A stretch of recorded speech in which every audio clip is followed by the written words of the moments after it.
Baik, terima kasih Anda masih bersama kami. Kita dengarkan analisa Prof. Lely dulu, Prof. Silakan. Terima kasih Elvira. Jadi kalau Nasdem tadi menyarankan 2, saya malah pengen nambah 1 lagi gitu.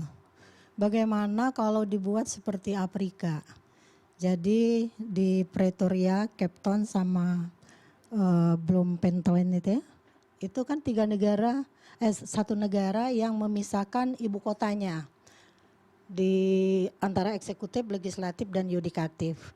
Jadi kalau memang IKN itu pengen mangkrak atau dimangkrakkan atau nggak ada duit lagi, ya udah jadi ibu kota apa di sana? Karena kalau dilanjutkan kan memang semua harus dibangun, ada eksekutif, legislatifnya semua harus dibangun. Dan perkiraan biaya belum tentu sama dengan yang sekarang direncanakan. Karena semua akan naik misalnya dan sebagainya. Itu 1. Jadi ada 3 nih Bang, barangkali bisa menjadi bagian dari saran lewat partai politik. Bahkan ketika dari Nasdem mengatakan apakah lebih baik menjadi ibu kota Kaltim gitu ya. Saya itu sudah lama nulis di media sosial saya. Dan banyak banget yang setuju tuh Bang. Rakyat banyak banget tuh, terutama para netizen setuju katanya. Karena apa? Saya sendiri adalah PNS. Kalau kita dulu Bang Ferry juga PNS nih. Kita dulu. Jadi saya udah 35 tahun menjadi dosen sebagai PNS. Dalam banyak soal kita itu kalau pergi kan membutuhkan biaya. Biaya itu negara yang nanggung. Dalam bayangan saya juga seandainya IKN itu benar-benar memindahkan ASN-nya ke sana terutama, mereka paling di sana akan sampai hari Jumat aja. Jumat sore mereka udah balik Jakarta atau kemana-mana gitu. Dinamika yang dibangun yang kedua adalah bahwa betul Pak Prabowo ada janjinya ya Mbak Firaya dalam kampanyenya juga adalah tagline-nya melanjutkan. Melanjutkan apapun kebijakan yang dilakukan oleh Pak Jokowi. Tapi jangan lupa Pak Prabowo bukan Pak Jokowi gitu kan. Kalau Pak Jokowi pengen punya legacy, maka Pak Prabowo juga pengen. Pak Jokowi sudah membangun legasinya sebagai bapak pembangunan infrastruktur misalnya kan. Lalu Pak Prabowo apa dong? Itu tadi lewat segala kebijakan dia, skala prioritasnya beda. Jadi skala prioritasnya antara Pak Jokowi sama Pak Prabowo menurut saya harus beda. Karena mereka adalah pemimpin yang berbeda yang rakyat ingin melihat. Tindakan politiknya, komunikasi politiknya, pertukaran pesan politiknya yang harus disampaikan kepada rakyat adalah memang memenuhi semua janjinya terutama kepada rakyat dulu. Jadi bukan kepada pendahulunya dulu. Nah, itulah yang dilakukan, ada makan bergizi gratis, sekolah rakyat, dan lain-lain. Jadi kalau ingin melihat bahwa apakah ini setengah hati, mungkin tidak, tapi mungkin juga iya gitu. Sebab Pak Ini orang Prabowo komunikasi politik bahasanya sulit nih memang nih. mungkin tidak iya. Karena bahasa politik itu ya menyangkut banyak hal. Sesuatu dikatakan mengandung muatan politik atau tidak, itu tidak tergantung dari kata-katanya harus ada kata politik. Tapi bisa karena substansi informasi yang disampaikan, setting di mana informasi disebarkan, dan kemudian karena fungsi yang dijalankan. Nah, fungsi Pak Presiden Prabowo sekarang punya skala prioritas sendiri. Jadi kapan dia menyampaikan, mungkin di hadapan para pendukungnya Pak Jokowi saya tetap akan melanjutkan IKN. Tapi di hadapan rakyat lain Pak Prabowo berjanji loh, saya menjadi presiden bukan hanya untuk yang memilih saya, tapi untuk seluruh rakyat Indonesia. Jadi ada yang berbeda dalam hal ini bagi rakyat. Ada yang ingin IKN dilanjutkan, ada yang tidak. Jadi kalau pilihannya kemudian pada moratorium misalnya, kan ini sudah diputuskan di DPR. Maka tergantung juga kepada Pak Prabowo lagi. Kalau Pak Prabowo ingin menghentikan, mengalihkan atau apapun sifatnya, bicara lagi sama DPR. DPR yang mewakili. Moratorium belum diputuskan di DPR. Ini usulan dari Nasdem. Saya tidak. Kalau ingin, saya bilang. Tadi masalah disebutkan itu. Kalau pilihannya di sana tadi saya, makanya didengar omongan saya. Enggak. Kalau pilihannya ada di sana. Moratorium DPR sudah setuju. Enggak. Jadi IKN sudah dibungkus lewat undang-undang. Kalau moratorium ingin dilakukan, maka Pak Prabowo harus bicara lagi dengan DPR. Itu. Oke, baik, Bang Ya. Ferry. Tadi didiskusikan soal logika ekonominya ya, soal kebutuhan. Tetapi jangan lupa ada logika ketatanegaraannya. Begitu diumumkan melalui keputusan presiden bahwa ibu kota negara pindah ke Nusantara, ada konsekuensi ketatanegaraan luar biasa.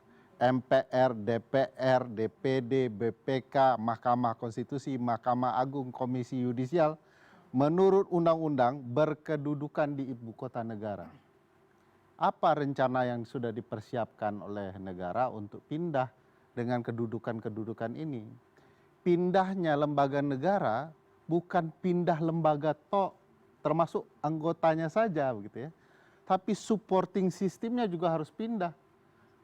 Bang Rifki nggak mungkin pindah ke Nusantara tapi stafnya nggak ikut pindah. Atau stafnya rumahnya di Jakarta dan dia kemudian rapat harus mengikuti ke ibu kota negara baru. Belum lagi bicara soal apa yang akan menjadi beban orang yang pindah ini. Sebagian besar pegawai Pak Andrinov sudah kontrak rumah, sudah beli rumah dengan ansuran begitu ya. Nah ini peran negara bagaimana menghitung ini begitu ya. Nah bagi saya ada dampak hak konstitusional yang juga harus dipikirkan terhadap orang gitu ya. Nah belum lagi kegiatan, saya tidak terbayang tuh Bang Rifki di sana harus persiapan berbulan-bulan begitu ya. Nanti isi kepalanya Jakarta semua karena mungkin fasilitas dan kenyamanan ada di Jakarta. Nah ini juga harus betul-betul bisa dijelaskan dengan baik oleh pembuat gagasan termasuk negara jika memang ada rencana untuk pindah. Jadi usulan Nasdem kayaknya tidak usulan kosong, ini ada banyak maksud nih ceritanya di belakang. Karena cerita ini jangan-jangan bisa panjang, kali lebar, kali tinggi begitu ya. Saya boleh minta konfirmasi nggak ke ini apa ahli hukum tata negara kita? Saya nggak ahli hukum apa hukum tata negara gitu ya. Tapi bisa jadi yang dimaksud oleh Nasdem kepres itu adalah kepres memfungsikan. Nah ini memfungsikan itu bisa sebagian aktivitas pemerintahan dipindahkan ke sana. Jadi bukan implementasi dari undang-undang Tidak dasar bisa itu. Pak An. Nah, Karena bunyi ketentuan peralihannya adalah pemindahan ibu kota itu nanti akan diputuskan melalui kepres. Nah apa yang Pak An sampaikan itu kan pola pelaksanaan administrasinya. Kalau itu mau dialihkan berlahan-lahan termasuk administrasinya, kenapa tidak diatur di undang-undang gitu ya. Nah ini nggak bisa kemudian serta-merta itu administrasi pindah tapi kedudukannya bagaimana mungkin ceritanya.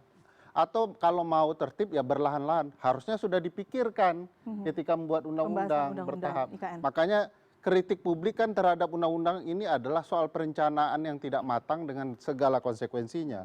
Cita-citanya mungkin baik, makanya saya bilang teman-teman ilmu politik dan ketatanegaraan, ya pahamnya memang ibu kota negara pindah itu ya biasa. Amerika sampai lima kali ya, dari era penjajahan sampai modern begitu ya. Den Haag misalnya, tetangga sebelah kiri kanan ya, walaupun ada juga salah-salah contoh ya. Misalnya mencontoh Canberra itu kan ratusan tahun tuh baru pindah berhasil gitu ya. Saya pernah diskusi dengan Profesor Hukum Tata Negara Australia ketika kita sampaikan salah satu contoh naskah akademik adalah Canberra, dia tertawa. Itu salah contoh itu karena itu meletihkan bagi mereka. Itu kan perdebatan dua kutub Sydney dan Melbourne gitu ya. Nah kita mestinya juga sudah menghitung dari pengalaman negara itu, ini bertahapnya seperti apa dan bagaimana. Nah kalau dilihat ketentuan peralihan tuh tidak ada cerita bertahap tuh. Ya. Apalagi disertai ini kan ada dua undang-undang nih. Undang-undang Ibu Kota Negara Nusantara dengan daerah khusus Jakarta. Ini ada korelasinya. Bahkan mau dibentuk daerah satelit ini sebagai satu kesatuan. Nah ini tidak pernah dibicarakan baik dengan publik Jakarta yang mau ditinggalkan, ya, maupun dengan gagasan baru soal daerah khusus Jakarta yang akan menjadi pusat ekonomi. Jadi memang ada problematika perencanaan. Ya, supaya clear ya, supaya masyarakat publik jangan dibingungkan atau bikin salah paham ya. Berarti isunya adalah soal perencanaan pelaksanaan pemindahannya, ya, bukan perencanaan ibu kotanya itu, ya. Kalau ibu kota itu direncanakan atau pindah ibu kota direncanakan, saya rasa sudah alasan-alasannya sudah cukup jelas, ya. Cuman ketika masuk ke soal bagaimana mengeksekusi secara bertahap, ya, artinya lebih operasional, ya mungkin saja itu kita kembalikan ke pemerintah sama DPR. Oke, kita tanya ya ke DPR. Tunggu dulu. Makanya saya Tunggu tanya. dulu. Poin itu Pak Makanya An, saya karena perencanaan pemindahan ibu kota, karena ini ibu kota, tidak mungkin hanya sekedar perencanaan strukturalnya, tetapi juga pelaksanaan teknis maupun administrasinya. Nah, kalau ada satu yang missing link, makanya terjadi gangguan seperti ini, ya. Ada keraguan luar biasa soal bagaimana nanti pindah, gitu ya. Baik, missing link-nya, tanggung jawabnya tunggu Pak Andrinov, saya ke Bang Riffi. Karena di periode sebelumnya juga Anda menjadi bagian gitu ya, dari DPR juga. Betul. Bagaimana kemudian missing link ini ternyata pada saat perencanaan dan sekarang baru akhirnya sadar ada sesuatu yang kemudian sebenarnya pada saat pembahasan sebelumnya itu salah. Saya belum tentu setuju dengan dalil itu. Saya hanya ingin bicara fakta-fakta saja yang terjadi selama ini. Satu, ketika Impres nomor 1 tahun 2025 dikeluarkan Presiden Prabowo terkait dengan efisiensi anggaran, hampir semua kementerian lembaga itu dalam tanda kutip dipotong anggarannya. IKN satu-satunya mitra Komisi 2 DPR RI yang ditambah anggarannya. Awalnya kebutuhan hanya 6,8 triliun, kemudian menjadi 14,4 triliun. Jadi kalau bicara poin political will, ya saya kira political will pemerintah hari ini cukup positif terhadap IKN. Minggu yang lalu kami baru saja melakukan siklus anggaran RAPBN tahun 2026. Siklus anggaran itu dimulai dari pembicaraan pendahuluan RAPBN. Dalam pembicaraan pendahuluan, salah satu yang kita sepakati adalah pagu indikatif RAPBN tahun 2026.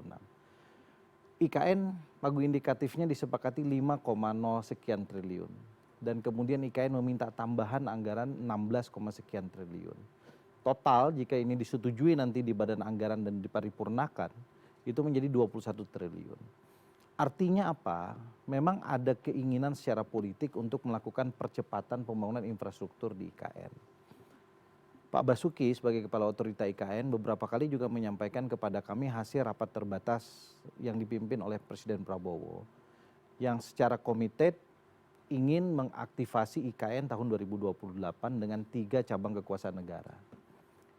Eksekutif, legislatif, dan yudikatif. Nah, legislatif dan yudikatif, baik kantor MPR, DPR, DPD, MA, MK, Komisi Yudisial, ya, itu sekarang sedang dibangun. Saya melihat permohonan anggaran yang cukup besar untuk tahun 2026 itu adalah skenario ingin melakukan percepatan. Bukan 2028 aktivasinya, tapi pada tahun yang lebih cepat. Gitu. Nah, kami sangat memahami bahwa ketentuan berbagai undang-undang terkait dengan lembaga negara yang tadi disebutkan oleh Bang Ferry Amsari itu mewajibkan lembaga-lembaga negara itu berkedudukan di ibu kota negara. Implikasinya sangat panjang. Ambil contoh misalnya Mahkamah Agung. Kalau dia tidak berkedudukan di ibu kota negara, bisa jadi putusan kasasi dan putusan PK-nya itu batal demi hukum. Itu pernah terjadi di Kalimantan Selatan tempat saya. Kantor pengadilan tinggi agama, pengadilan tinggi tata usaha negara, sudah dibangun, sudah berkantor, sudah ada putusannya di Banjarbaru. Padahal ibu kotanya di Banjarmasin. Saya cepat-cepat kemudian merubah undang-undang Kalimantan Selatan. Walaupun di-GR oleh hampir separuh penduduk kota Banjarmasin. Atas alasan itu. Jadi kami sangat memahami itu. Nah, sekarang dari sisi politik, kenapa kemudian Nasdem mengambil inisiatif membuat pernyataan sikap ini? Karena di satu sisi kami melihat ada political will yang cukup kuat. Tapi kemudian di sisi yang lain, beban APBN, ya, terutama untuk mengoperasionalisasikan IKN yang belum berfungsi hari ini, itu juga cukup besar. Karena itu kita harus mencari dalam tanda kutip equilibrium norm. Cari norma yang aman, yang tengah-tengah, kira-kira ini bisa kita aktifasi dengan tidak melanggar sejumlah norma yang ada. Sebetulnya ya, kalau kita mau berdialog dengan lebih leluasa, bisa saja kemudian beberapa sub kementerian itu berkantor di otorita tanpa kemudian harus kita memutuskan Kepres itu dikeluarkan terlebih dahulu. Yang penting aktivasi. Artinya bisa bertahap itu dilakukan. Ya, karena kan subkementerian itu bisa direktorat, bisa dirjen yang dianggap penting. Ambil contoh misalnya, ketika Berarti pemerintah tadi yang disampaikan Bang Ferry tidak bisa bertahap, itu ternyata bisa bertahap. enggak, ini kan soal tadi lembaga negara. Oh, oke. itu dua hal yang berbeda gitu. Jadi ada solusi yang bisa kita lakukan dan solusi itu menurut pandangan Nasdem diperlukan saat ini melalui satu keputusan politik yang diambil oleh Presiden. Ambil contoh misalnya ya, ketika misalnya ada keinginan memfungsikan wakil presiden untuk fokus di Papua, melakukan proses akselerasi pembangunan di Papua. Menurut kami terlalu kecil baju wakil presiden kalau hanya mengurus Papua. Maka dari itu wakil presiden bisa saja kemudian bajunya diperlebar untuk mengurus kesenjangan soal Barat dan Timur Indonesia. Maka dari itu pilihan IKN menjadi penting. Lalu kita pilih dari sejumlah kementerian, apa yang menjadi fokus presiden yang bisa kemudian diaktifasi oleh wakil presiden. Ambil contoh, ketahanan pangan. Ketahanan pangan itu rata-rata lokasinya ada di timur Indonesia. Maka kemudian Direktorat Jenderal Sumber Daya Air Kementerian PU misalnya, yang sekarang sedang asik membangun irigasi, membangun bendungan untuk ketahanan pangan, bisa di IKN dia. Nah itu kan nggak ada kewajiban di dalam undang-undang tentang kementerian negara bahwa subkementerian itu dan atau bahkan kementerian itu sendiri harus berkedudukan di ibu kota negara. Ini berbeda dengan apa yang dikatakan Bung Ferry. Jadi saya kira diskusi malam ini menjadi menarik karena opsi yang kami tawarkan itu menjadi diskursus pada satu pihak dan pada pihak yang lain banyak kemudian mitigasi masalah yang bisa kita lakukan. Mungkin pada saat perencanaan, pada saat kami dulu melakukan pembahasan Undang-Undang Nomor 3 Tahun 2022, semua hal ini dinamika ini tidak termitigasi, itu saya kira hampir di semua undang-undang pasti begitu. Bahwa law and norm dan law of implementation itu pasti ada gap. Dan disitulah dinamika hukum menjadi menarik. Tetapi tugas kita semua, terutama kami yang diberikan kewenangan untuk turut serta mengambil keputusan-keputusan penting dalam konteks bernegara, kita harus mengambil sikap yang arif, bijaksana, dan kemudian tidak boleh merugikan publik. Nah, salah satu pikiran Nasdem agar publik tidak dirugikan, APBN yang sudah kita gelontorkan sekian ratus triliun, kontraktual investasi yang sudah kontrak sekian puluh triliun, itu mau diapakan? Itu kan pertanyaan sederhananya. Paling ideal adalah kemudian diaktifkan. Nah, mengaktifkan agar tidak ada anasir-anasir hukum bermasalah, kita bisa jadi tadi seperti yang tadi. Nasdem kan tidak mungkin membreakdown secara teknis birokrasi. Tetapi kalau itu pun dianggap sulit, ya sudahlah moratorium aja. Ya. Saya boleh merespon. Jarang-jarang anggota DPR punya kepahaman ketatanegaraan baik, jadi harus direspon. Saya terima dengan sudut pandang itu ya, baik sekali. Cuman ada pertanyaan berbasis ekonomi ketatanegaraan. Yang perlu juga harus dijawab Nasdem dengan pilihan baik seperti itu. Misalnya sebagian menteri atau sebagian dirjen ditempatkan di tata negara baru, Bang Rifki. Konsekuensi pelaksanaan harian pemerintah bagaimana? Misalnya rapat antara menteri dengan dirjennya. Ini jauhnya luar biasa nih. Biasanya kan tiap dipanggil langsung datang. Konsekuensi anggaran ekonominya juga akan besar. Jadi pelaksanaan administrasinya akan menimbulkan anggaran baru. Jadi menurut saya, enggak segampang itu. Beliau yakin pertanyaan ini perlu beliau jelaskan.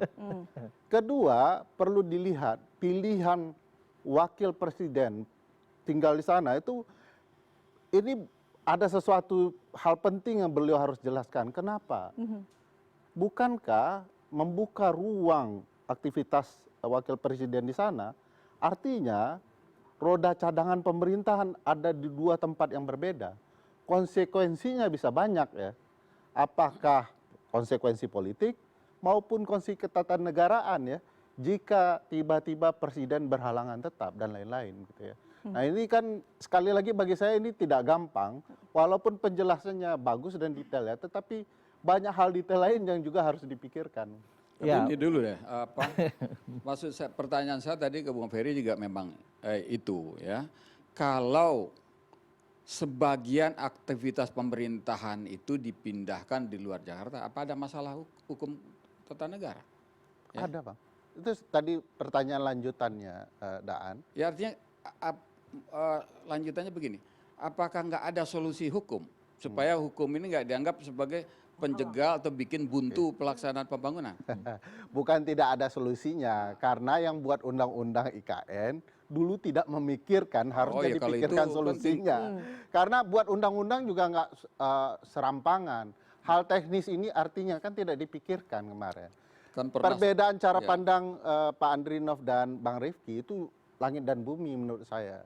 Tadi Pak Andrinov bicara kementerian, lembaga dan segala macam. Beliau lebih bicara teknis, kedirjenan gitu ya. Enggak, itu kan saya sebut tadi subkementerian misalnya atau kelompok bagian dari kementerian yang bekerja di situ, bukan timbul pertanyaan teknisnya tadi.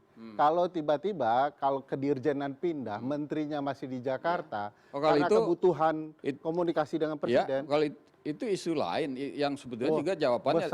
Besar Sebentar. Loh, di era presiden sekarang dari Brazil bisa memimpin rapat, dari Eropa bisa memimpin rapat. Saya punya pengalaman, Bang. Saya sedikit, karena ini pertanyaan ke saya kasih pengalaman. Saya kan memimpin komisi, salah satunya bidang pemerintahan daerah. Kita ingat konsekuensi dari keserentakan pilkada kemarin, banyak sekali penjabat kepala daerah. Salah satu kementerian saya yang diborong menjadi penjabat itu adalah Kementerian Dalam Negeri. Hampir semua eselon 1-nya jadi penjabat gubernur. Pindah. 75% eselon 2-nya jadi penjabat bupati wali kota. Setiap minggu kan rapat dengan kami. Saya tidak mau terima PLH, apalagi PLT. Jadi yang bersangkutan itu tetap harus hadir melalui Zoom dan memberikan presentasinya. Beda, pasti beda, karena conventionally dia hadir di depan. Tetapi bisa atau tidak? Jawabannya bisa, dan masih kemudian bisa menjalankan fungsi-fungsi itu. Bahwa adaptasi pasti akan kita lakukan, akan ada perbedaan. Tapi Bang Rifki harus ingat, seluruh bangunan kunci ketika itu semua ada di Jakarta. Betul. Ini eselon 2-1 kan? Betul, tetapi kan kita bicara jarak ya, maksudnya jarak orang. Jadi begini Bang, konsepnya.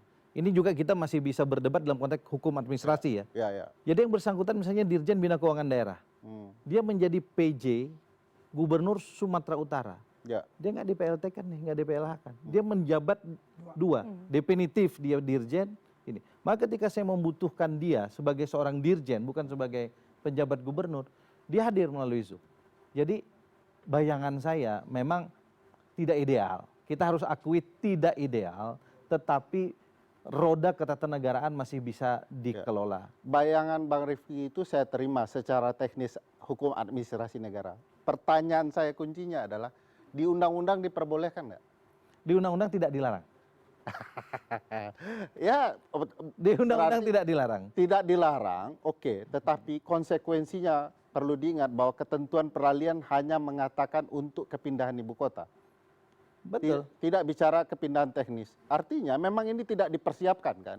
Di undang-undangnya. Jadi itu kan kalau mau kita jujur. Iya, ini kan kekosongan hukum yang kemudian bisa membuat debat hukum yang baru. Tetapi sekali lagi sebagai ketua DPP Partai Nasdem, kami kira apa yang menjadi opsi dari Partai Nasdem setidak-tidaknya ini harusnya bisa meredakan polemik yang ada di publik terkait dalam tanda kutip belum ada kejelasan terkait dengan Ibu Kota Nusantara. Pertanyaan selanjutnya, ketika kemudian Wakil Presiden kemudian diarahkan misalnya berkantor ke Kalimantan, apakah memang ada upaya ini untuk menjauhkan dari pusat kekuasaan? Bang Rifki, kita bahas usai jeda, tetap bersama kami di Head to Head.